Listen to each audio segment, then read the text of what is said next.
Right, go then, Maui. What is your good point?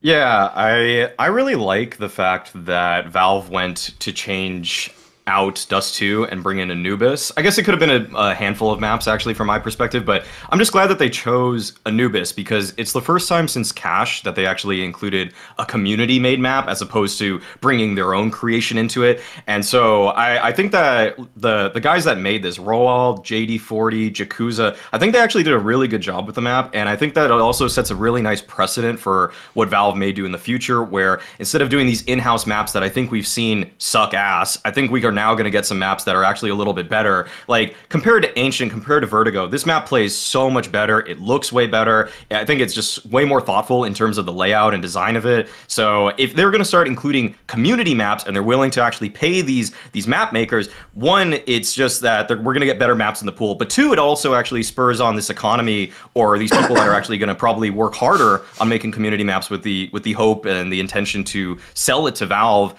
And I think that we see how much money people make from skins in this game already. Like, I want map makers to do that too, because they have more of a direct impact on what we get to enjoy as spectators or pundits.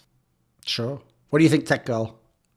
I'm excited about it because it's the same thing. I like the community aspect. And I also just think it's going to elevate competitive play. But if we start getting more and more of the community making maps, people are going to think about things that we haven't thought about, just add a little bit more extra to what we're seeing. But also, I just think it looks really pretty, which I like, because I think visually it's a really nice map. And from what I've seen so far, the gameplay on it looks quite fun. So I like the idea that they're now opening it up a bit. And I think it's important for the longevity of the game as well. And from a competitive point of view, just making sure it's a bit more fun. And it is way better than Ancients, in my opinion. So I'm excited about that. If only it replaced it, that's all I'm going to say. No, what I would say is, like, on your point, by the way, Mauisnake, I definitely agree with that community angle. I actually think, like, low-key, that's like a scandal, like a can of worms. No one's ever truly opened, because like, that's like the elephant in the room in Counter-Strike history, if you think about it. Not only did Valve not make Counter-Strike the game, or even CSGO, they even actually like shipped CSGO out to a third-party people that made it for them. But crucially, the old maps weren't made by them at all. Those were just made by community people, and they just got put in the game. Now, it's true that nothing they did was illegal. If you know how it worked, what they did is they had an SDK, standard developer kit, in Half-Life, and basically you used that to make like artifacts and elements for Counter-Strike, which Counter-Strike itself was made using that, and Half-Life, right? But the downside was, if you used that, it was within like the terms of service that you agreed to. Essentially, like, Valve owns it. Like, they own anything you make. Like, look, on the one hand, that's fair. Like, they were giving you a free tool to make something with. But the problem I have is this, Mauisnake. I know they couldn't have known at the time it was going to be like that. But if you think of like the map that was just removed, Dust 2, that is Counter-Strike to people who are casual fans of FPS games. Like that, I'm no joke. It has won this, by the way. That has won like most iconic map/level ever in like polls over the decades. Even a few years ago, it won one. Like, shows how old school it is.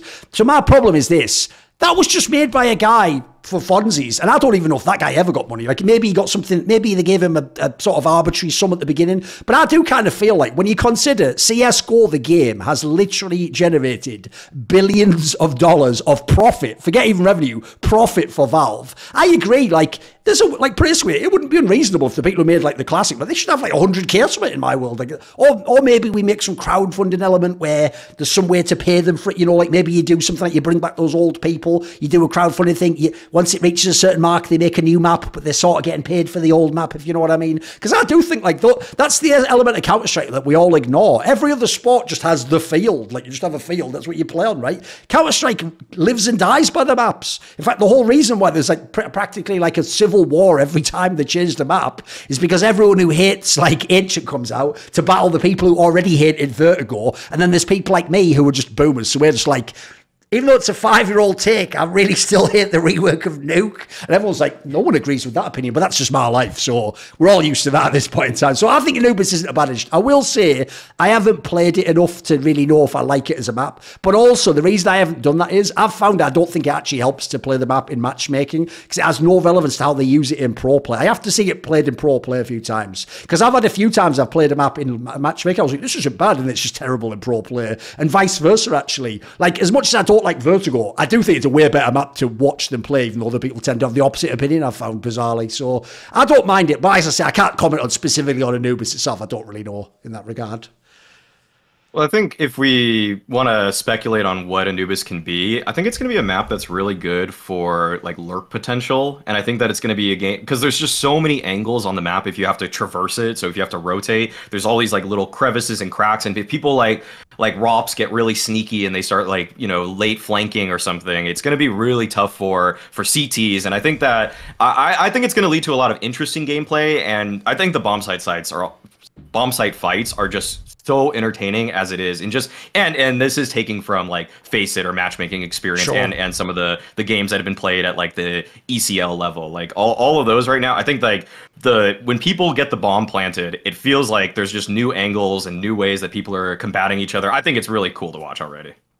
Do you think we'll see it though? Because I think they said that it will be available for the Blast World Finals, which is obviously like the last big one. Do you think any of the teams are going to play it? Is it too soon? Do you think anyone's going to possibly have it and we'll actually get to see something? Do you know one downside people didn't think about when it was announced is, you'll know this, Maui, one of the reasons why Dust 2 hasn't been played that much is a lot of teams have it as the permaban nowadays. So yeah. The problem I have is, unfortunately, if you replace a lot of teams permaban with a brand new map, they're just going to permaban that map. You know what I mean? Like, exactly. People will just be a bit cynical. So unfortunately, like, I don't know in that regard. Like, the other problem I think you have is this. Because the Blast World Finals is a really stacked event, the only real team that's incentivized to go ham is OG, because they're the one that shouldn't really have a chance to win otherwise. So I also think, if you notice, to me, the teams that bring new maps into the pool is usually like teams like 10 till 15, say, in the world, because they have the most incentive to try and get like some weird side edge on the team as a third map that haven't practiced it with some top team and who are avoiding it, you know. So I don't really know if the finals is enough. I feel like I don't think it'll be played that much personally. I think what they'll do is they'll leave it till the third map, and then they'll just play chicken to see who permas it or second rotations it or whatever, you know,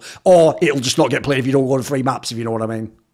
I feel like Vitality might try it. I feel like G2 should try it. Oh, like, they definitely these are should. Teams. Yeah, so like there's probably like a few there that should be interested in going for it if people aren't going to ban it. But like it is kind of frustrating thinking about the World Finals in that Heroic, which is probably one of the best teams right now, is just going to ban it because why would they? They've already been banning Dust 2. Yep, so exactly. That's not going to change anything. See more cool, funny, interesting clips based on topics from my content? Well, subscribe to this channel then, or, you know, be a pleb and don't.